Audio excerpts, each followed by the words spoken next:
Most of us look forward to vacations, a chance to get away, relax, experience something new. We book hotels or Airbnbs, excited to escape our everyday lives. But what if the place you choose for peace and quiet turns out to be a living nightmare? What if the room you book isn't actually empty? Tonight, we hear from 5 people whose vacations turned terrifying.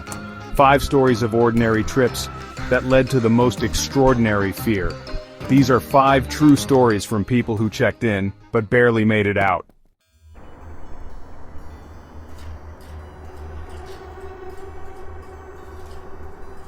The Airbnb I booked was perfect. A cozy cabin tucked away in a secluded wooded area. Just what I needed to escape the city noise. After a long drive, I finally arrived. The key was in the lockbox as promised, and I stepped inside. It was even more charming in person. A fire was laid in the hearth, ready to be lit, and the scent of pine filled the air. I unpacked, settled in, and decided to explore the area a bit before it got dark. I made sure all the doors and windows were locked, even though the host had assured me the area was very safe. As I stepped out, I had this strange feeling, like I was being watched. I shook it off, blaming it on being alone in a new place. Little did I know, this feeling was just the beginning. Later that night, curled up with a book by the fireplace, I was startled by a noise. It sounded like a muffled thump, coming from upstairs. I froze, listening intently.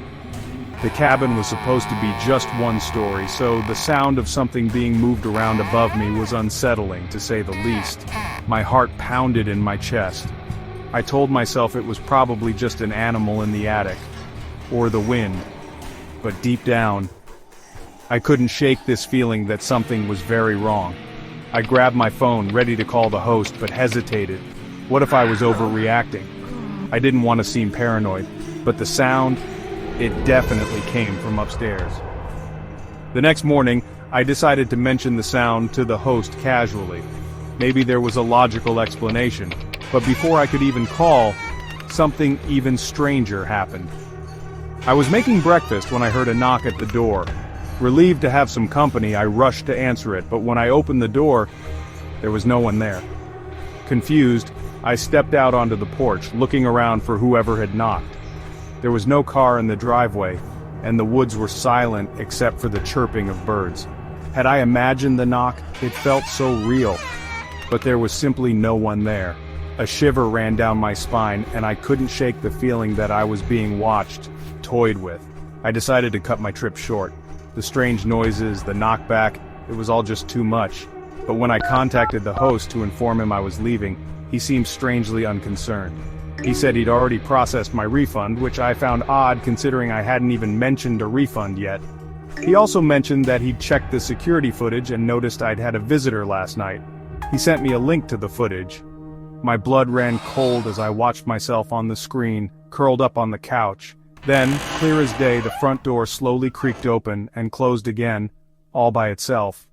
There was no one, nothing, visible in the footage.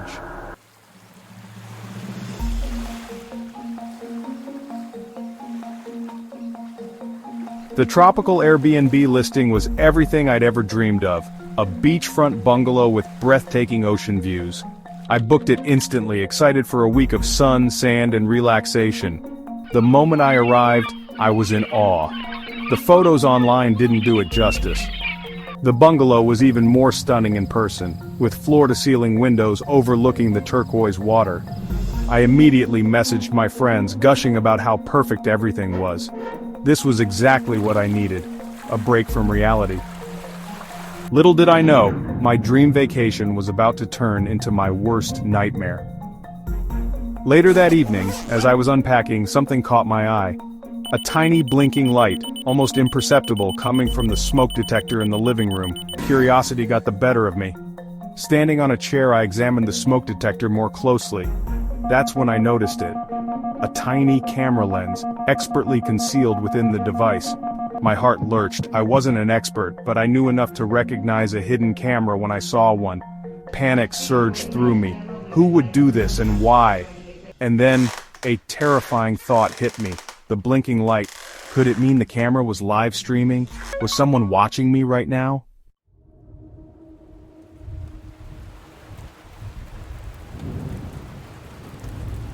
It was a dark and stormy night when I started my shift at the Grand Blackwood Hotel.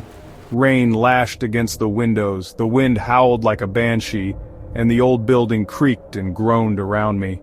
The lobby was deserted, the only sound the ticking of the grandfather clock in the corner.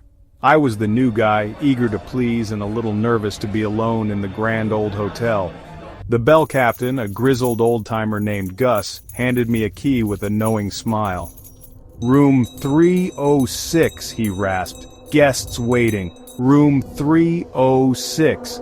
I checked the register. It was marked occupied, but there were no details about the guest. I started to question it, but thought twice. Maybe Gus was testing me. I grabbed the ancient brass luggage trolley, its wheels squeaking ominously, and headed towards the service elevator. As I rode the creaking elevator up to the third floor, a shiver ran down my spine. There was something about room 306, an unsettling feeling that clung to me like the dampness in the air. The third-floor hallway was dimly lit, flickering gaslights casting long shadows that danced with the flickering lights. It felt colder up here, the air thick with the scent of dust and something else I couldn't quite place. I wheeled the trolley slowly, checking the room numbers as I went. 301, 302, 303, each room identical with its brass nameplate and chipped paint. I kept going, a knot of confusion tightening in my stomach. 304, 305, but there was no 306. I doubled back, my heart beginning to pound. It wasn't possible. I checked the layout of the floor again. There was simply no room 306.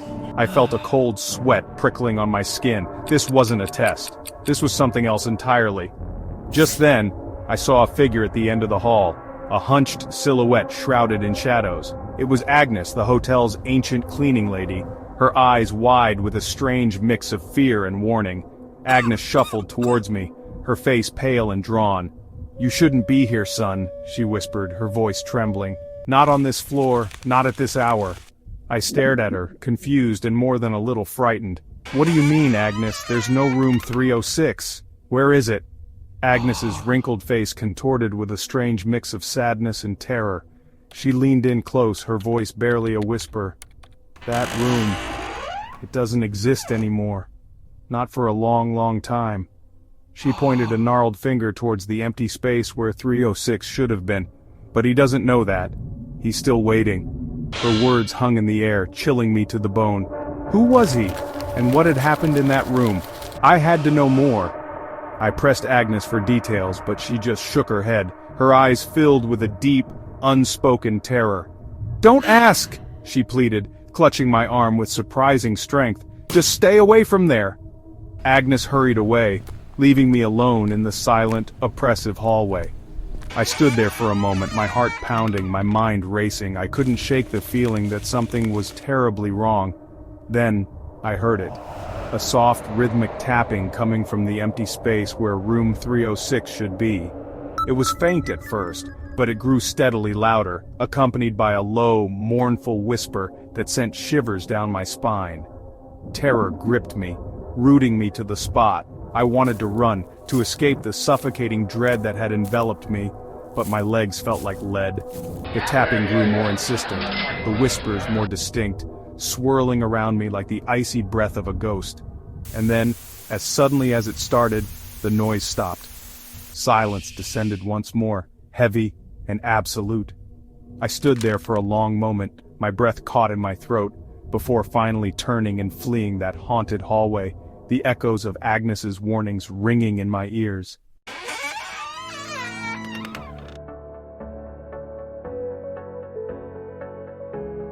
So, picture this, you're finally settling into your Airbnb after a long day of travel. You've got your bags unpacked, you're ready to unwind, and you decide to freshen up in the bathroom. Sounds pretty normal, right? But as I stepped into that bathroom, something felt off. The mirror was this huge antique thing, you know the type, with an ornate frame that probably cost more than my car. It was positioned directly across from the shower stall, which I thought was a little strange, but I brushed it off as some quirky design choice. I mean, it was an old building. What did I know?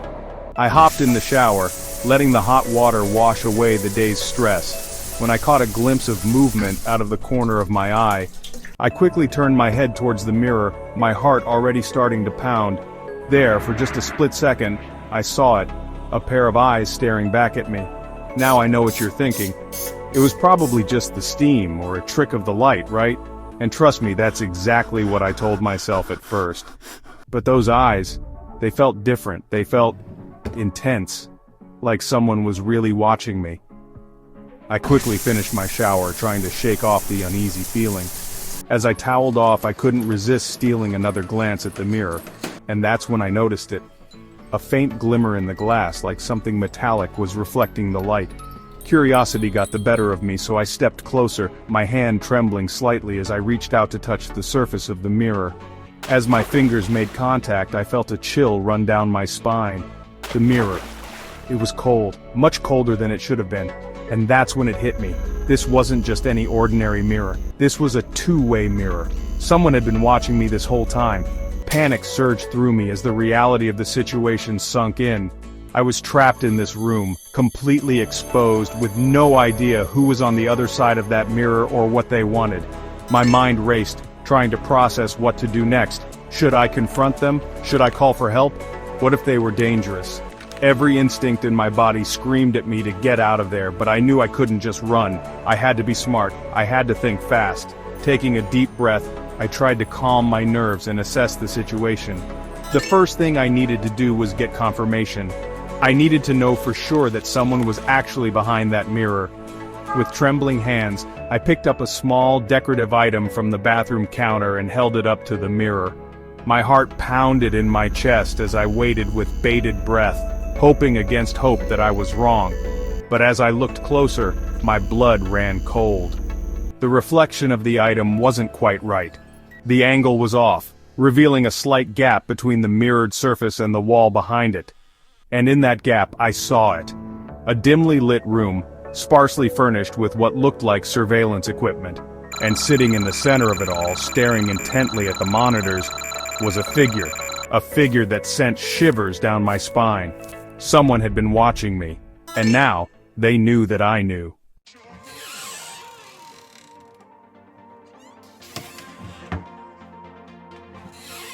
The old Victorian hotel had a charm to it, sure, but it also had this heaviness in the air. Like every creak of the floorboards and rustle of the wind had a story to tell. I was checking in late, exhausted from the drive, when I saw him. He was sitting alone in one of those high-backed velvet armchairs they used to have, almost blending into the shadows. He must have been in his late 80s, maybe even older, with wispy white hair and eyes that seemed to hold 1,000 untold stories. I tried not to stare, but there was something about him that drew my attention. He wasn't doing anything in particular, just sitting there perfectly still, like a forgotten relic from another time. But the longer I looked at him, the more I couldn't shake the feeling that something was off. As I approached the check-in counter, I overheard the tail end of a conversation between the receptionist and another guest. The guest, clearly frustrated, was arguing about a booking mix-up, mentioning a room that was apparently unavailable. "But I booked that room months ago," the guest insisted, his voice rising in exasperation. "It's the anniversary of my grandparents' stay here, room 207. You have to have a record of it." The receptionist, a young woman with tired eyes, flipped through the reservation book again, her brow furrowed in confusion. "I'm sorry, sir, but there's no record of any reservation under that name for room 207. It appears that room has been unoccupied for quite some time." The guest scoffed. "Unoccupied? That's impossible. My grandparents stayed there every year for their anniversary. They even had their honeymoon suite." He trailed off, his eyes widening as he seemed to remember something. The guest's voice dropped to a whisper, sending chills down my spine. "My grandfather, he never left. He died in that room 30 years ago." The receptionist's eyes darted nervously toward the old man in the corner, her face draining of all color. "Sir," she stammered, her voice barely above a whisper, I think you need to calm down." But the guest wasn't listening. He was staring intently at the old man, his eyes wide with a mixture of horror and recognition. "It's him," he breathed, his voice trembling. It's It's my grandfather. The air in the lobby grew thick with tension as the guests slowly approached the old man, his gaze never wavering. I couldn't hear what they were saying, but the look on the guest's face spoke volumes. It was a mix of disbelief, fear, and longing. Suddenly, as if startled by something unseen, the guest stumbled backward, his eyes wide with terror. He turned and fled towards the exit, disappearing into the night without another word. The old man remained motionless, his gaze fixed on the spot where the guest had been standing. For a moment, our eyes met, and a shiver ran down my spine. His eyes were cold, empty, like the windows of a deserted building. And then, as quickly as it had begun, the moment passed. He slowly turned his head, his gaze sweeping across the lobby until it landed on me.